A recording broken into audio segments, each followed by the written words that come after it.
नमस्कार पाठकों। आज मैं लेकर आई हूँ जयशंकर प्रसाद की कहानी मधुआ। कहानी जानने से पहले आइए लेखक का एक संक्षिप्त परिचय जानते हैं। युग प्रवर्तक साहित्यकार जयशंकर प्रसाद का जन्म सन 1889 ईस्वी में सुगुनी साहू नाम के सुविख्यात काशी के एक प्रतिष्ठित कायस्थ परिवार में हुआ था। ये अपने घर से ही संस्कृत, उर्दू, बांग्ला, फारसी आदि भाषाओं का अध्ययन किया। इनका पैतृक व्यवसाय और घर की संपूर्ण जिम्मेदारियों को संभालते हुए साहित्य सृजन में लगे रहे। ये बहुमुखी प्रतिभा के धनी थे। साहित्य की प्रत्येक विधा में इन्होंने अपनी लेखनी का जौहर दिखाया। सन 1937 ईस्वी में मात्र 48 वर्ष की आयु में इनकी मृत्यु हो गई।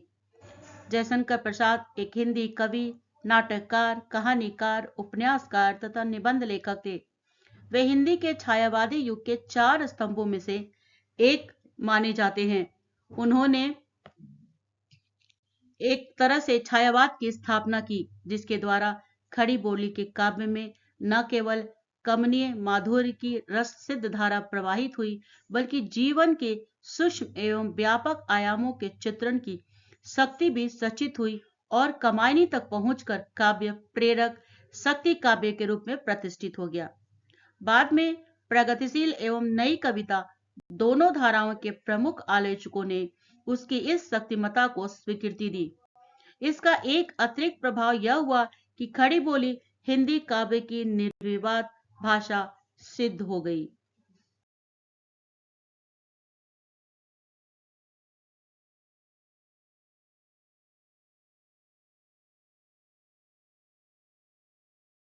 कहानी का आशय कुछ इस प्रकार है। प्रस्तुत कहानी एक बाल मनोवैज्ञानिक कहानी है।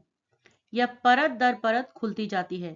शराबी व्यक्ति के जीवन में बालक मधुआ महत्वपूर्ण भूमिका अदा करता है। उसके आगमन से शराबी का जीवन सही मायने में रूपायित होता है। वह हर पल बालक मधुआ के बारे में सोचने लगता है। बालक के प्रेम में वह अपने जीवन को सार्थक बना लेता है। कहानी का सारांश। ठाकुर सरदार सिंह उच्च वर्ग के व्यक्ति थे। उनका लड़का लखनऊ में पढ़ता था, सो कभी कभी ठाकुर साहब भी लखनऊ जाके आ जाते थे। उन्हें कहानी सुनने का बड़ा शौक था। उन्हें सुनने के लिए खोजने पर एक शराबी मिल गया। वह समय असमय कोठी में पहुंचकर उन्हें लखनऊ की रंगीनियों तथा प्रेम आदि की लच्छेदार कहानियां सुनाकर ठाकुर साहब का मन बहलाया करता था। एक दिन शराबी ने ठाकुर साहब को बताया कि उसने पिछले 7 दिनों से शराब नहीं पी है। पीना तो दूर, उसने छुआ तक नहीं है। ठाकुर साहब के पूछने पर उसने बताया कि वह केवल शराब इसलिए पीता है ताकि वो दूसरों की पीड़ा को भुला सके, उसे अनदेखा कर सके। दूसरों को दुख से वह दुखी होता है। चूंकि उस दिन रात का समय था, सर्दी भी काफी पड़ रही थी, अतः बात करते करते ठाकुर साहब जब थक गए तो उन्होंने 1 रुपया देकर शराबी को जाने का आदेश दिया और साथ ही लल्लू जमादार को भेजने के लिए भी कहा। कोठी से निकलकर शराबी लल्लू को खोजते हुए फाटक के समीप वाली कोठरी के पास आया, तब सुना किसी बच्चे की रोने की आवाज। तो उसने रोते हुए बच्चे का नाम पूछा तो डांट कर चुप रहने को कहा जा रहा था उसे। लेकिन जब वो मधुआ था, जब मधुआ चुप नहीं हुआ तो उसे लल्लू ने कोठरी के बाहर चले जाने को कहा। कुछ ही पलों में शराबी ने देखा गोरे रंग का एक भयभीत सा सहमा हुआ सा बालक कोठरी से बाहर निकल रहा था, और यही मधुआ था। इस समय रात के 10 बज रहे थे। रास्ते में एक स्थान पर जब मधुआ फिर से सिसकने लगा तो शराबी ने दुलार भरे डांट के साथ उसके रोने का कारण पूछा। इस पर मधुआ ने उसे बताया कि वो कुंवर साहब के बच्चे के साथ दिन भर खेलता रहा, उसके बाद और भी काम करने पड़े, इसलिए रोटी ना बना सका, और अब वह जमादार से भूख की बात करने गया तो उसने डांटना फटकारना शुरू कर दिया। कहते कहते मधुआ बेग से रोने लगा। यह देख शराबी उसका हाथ पकड़कर घसीटते हुए एक तंग गली की ओर बढ़ा, बदबूदार कोठरी में खींच कर ले गया। वहां प्रकाश का प्रबंध करके वह बालक को वहीं छोड़ उसकी भूख मिटाने का प्रबंध कहकर तेजी से बाहर की तरफ चला गया। उसके हाथ में वही ठाकुर साहब का दिया हुआ 1 रुपया था। इस समय शराबी के हृदय में अंतर्द्वंद चल रहा था। एक और उसकी इच्छा हो रही थी कि वो 7 दिनों से कुछ शराब को पिया भी नहीं है, तो उस 1 रुपए से वह शराब पीकर पिछले 7 दिनों की अपनी कसर पूरी कर ले। परंतु दूसरे ही पल उसे मधुआ का ध्यान आता कि एक छोटा सा बच्चा भूखा है। इसी सोच विचार में वो चलता गया। उसके पैर अपने आप एक मिठाई की दुकान पर जाकर रुके। पूरे पैसे देकर उसने सामान लेकर अपनी कोठरी में आया और बालक के सामने कुछ रख दिया। खाने का सामान देकर मधुआ बालक मुस्कुराने लगा। दोनों ने साथ बैठकर खाना खाया और वहीं पर लेट गया। मन ही मन सोचने लगा कि अब तो उसे मधुआ के जीवन को चलाने के लिए कुछ न कुछ करना पड़ेगा। लेकिन सोच विचार के बाद उसने यह निष्कर्ष निकाला कि कोई बात नहीं, सवेरा होते ही वह मधुआ को यहां से भगा देगा। यह सोचते ही वह चैन की नींद सो गया। प्रातःकाल हुआ।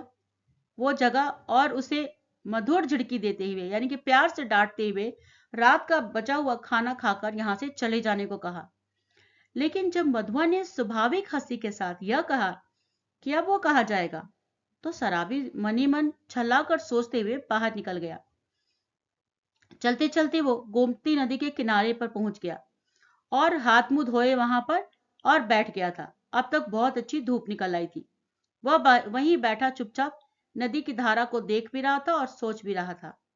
तभी उसे लगा कि कोई उसे पुकार रहा है। पहले दूर से देखा तो एक आदमी नजर आया, लेकिन वो उसे पहचान नहीं पाया। थोड़ा सोचने के बाद उसे याद आया कि इस व्यक्ति का नाम रामजी है। उसने उसके पास सान धरने की कल, अर्थात वह मशीन जिसे चाकू या कैंची आदि की धार को तेज करते हैं और पैरों से चलाते हैं, कई वर्ष पूर्व रख दी थी। लोकल लैंग्वेज में इस मशीन को कल बोलते हैं। राम जी ने उसे उलाहना देते हुए कहा कि वह उस कल को उसकी कोठरी से उठा ले जाए। यह सुनकर शराबी को कुछ याद आया। फिर वो गोमती नदी के किनारे से अपनी कोठरी पर आया। देखा, बालक वहां चुपचाप बैठा था। उसने शराबी के लिए कुछ जलपान का सामान अपने में से बचाकर रख छोड़ा था और स्वयं जलपान कर चुका था। सो वह चुपचाप जलपान करने बैठ गया। लेकिन इस समय भी वह उसके भविष्य के बारे में ही सोच रहा था। जलपान करने के उपरांत उसने मधुआ से भविष्य के बारे में बात की। मधुआ की बातों से उसे जब यह मालूम हुआ कि मधुआ के माता पिता भी नहीं हैं, ना कोई घर, और न वह ठाकुर की नौकरी अब करना चाहता है, तो वह मधुआ तथा कल के साथ काम ढूंढने निकल पड़ा। और इस तरह से यह कहानी एक सुखद मोड़ पर खत्म होती है और एक अच्छे पैगाम भी देती है।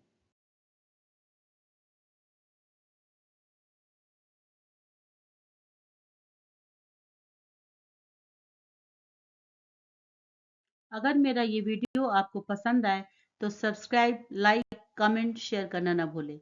धन्यवाद।